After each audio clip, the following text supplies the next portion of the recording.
I just took a fat bite. Hey, what's up? It's Vince Leah from VinceLeah.com, and I am at Fat Burger with Alvaro and Susie again. Hello. Hi. Heyo.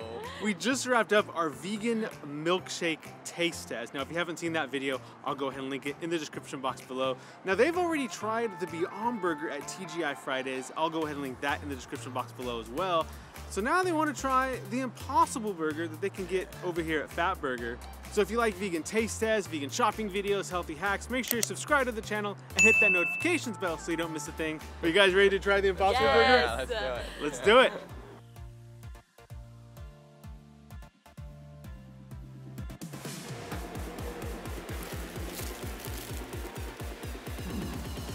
Ah, it's really good. Alright, ready? I'm gonna try it. Yeah. It tastes just like a burger. Tastes just It like a tastes burger, just man. It's seasoned better than a burger though. Well, I don't know how Fat Burger seasons their burgers, but it's good. I just took a fat bite. No, you can't even tell the difference, honestly. No, you can't tell the difference at Yeah. all. At all. I definitely can't go without meat. I'm too used to it. But I try to eat less of it. It's just hard to find alternatives for it. If it was sold on stores, yeah. If it was sold more like on a frozen style, I guess, however they process meat at like these places, if it was more open for the market, yeah, it would definitely be an option.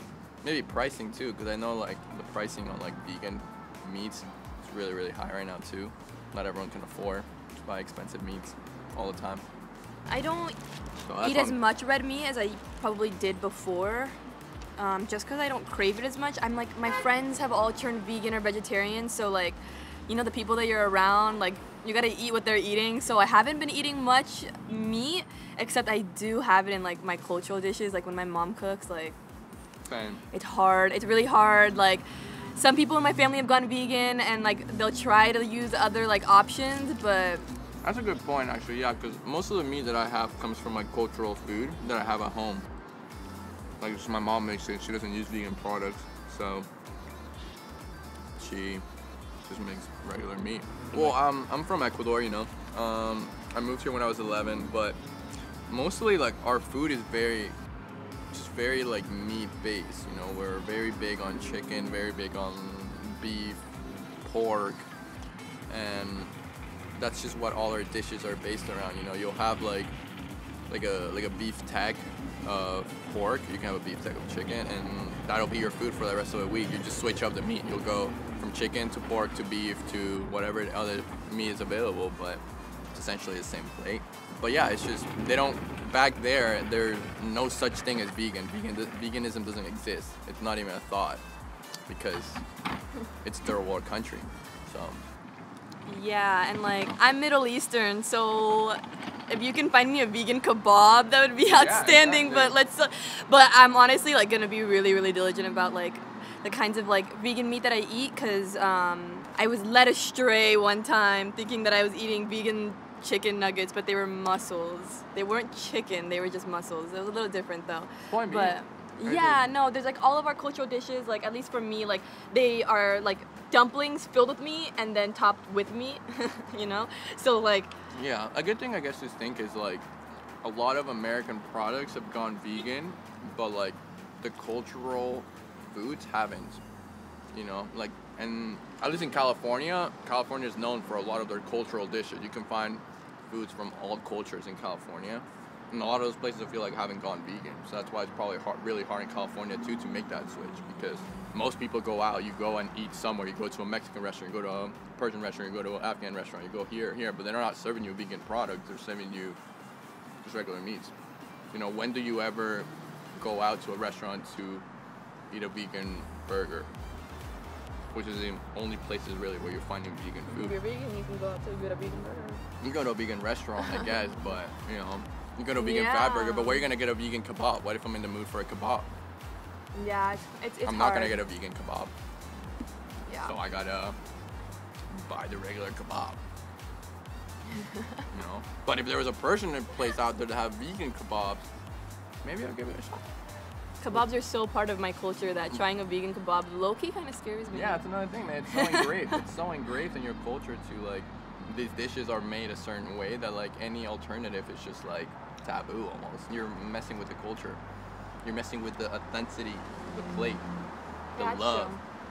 The love. No, I don't know So, about all that. I don't know. Obviously, as you get older, you know, health becomes a bigger issue, and when we moved here, you know, our food, like I said before, our culture is very, very big on deep fried oils, like grease. It's very, very heavy food that if you eat it on a consistent basis, eventually it takes its toll. So when we first moved here and my dad was able to go into a physician's office and get his body checked out, get his physicals done, he found out that he has like high cholesterol, he has like high blood pressure, and needless to say, those are things that have been around in his family through generations. It's almost genetic, but there's always a way to control it, there's a way to manage it, and that's when he told him that he's like, you can't be eating this way, you can't be living this lifestyle of like working 6 days a week, eating the way you're eating, working 12 hours, you know, it's just not gonna do well to your body. And that's when he actually started to look into alternatives, because he asked the doctor, he's like, well, okay, if I can't have this, then what are my alternatives? And that's when the doctor was like, well, maybe instead of having your toast with butter in the morning, have your toast with vegan butter. See how that feels. Maybe try some vegan cheese with your cheese. Maybe try some almond milk with your cereal. Maybe, you know, just look into different options, you know, more healthy options that you can have with your foods and still enjoy them. And that's really when he actually started to make the transition and realize, okay, like he had the butter with the toast, both sides, and he was like, I taste no difference. So now he has vegan butter all the time. That's kind of how I started becoming into vegan, because I live with them. So all of a sudden, we're not having regular butter, we're having vegan butter. We're not having regular cheese, we're having regular cheese. We're having almond milk, we're having all these products, and I had to start like having these products too. And I like the flavor of them, I like how they taste, and that's kind of where I've made my changes too, like where I appreciate those things more. Where I go to the store now and I won't pick up regular milk, I'll pick up almond milk for myself, or like vegan cheese, or whatever it is that I need at that moment. So I don't really remember the taste of the Beyond Burger, but I get the same feeling from both. So it definitely doesn't give you that heavy feeling that you can get from eating a burger anywhere else. And it tastes just as good, honestly. It really does, at least to me it does. The Beyond Burger, the Impossible Burger, there's really no difference between the fast food places and this burger. All right, so we just wrapped up our vegan Impossible Burger taste test here at Fat Burger, and you guys seem to like it? Oh yeah, That was so good. good. So good. Amazing. I think we need to introduce you to some, because you were talking about ethnic foods growing up in Ecuador, and I think we need to introduce you to some ethnic vegan foods. There's some different websites I could talk to you about, some different places, different restaurants. I think that's next on the list. Definitely. Yeah? Definitely. I'm always down for vegan adventures. Awesome. And you're good? Yeah. You Honestly, just want it some was vegan so kebabs, good. right? If you can make me some, I'm literally in a food coma, but those are so tasty. But if you can get me some vegan kebabs, game over. Game over. That's it. I'm gonna work on that for you. Yeah, absolutely. Next time. Okay, leave me a comment below. Let me know if you've been to Fat Burger, what you think of the Impossible Burger. And as always, if you like this video, give it a big thumbs up, subscribe to the channel, comment below, and remember to keep living fit from food. And I'll talk to you soon. Bye.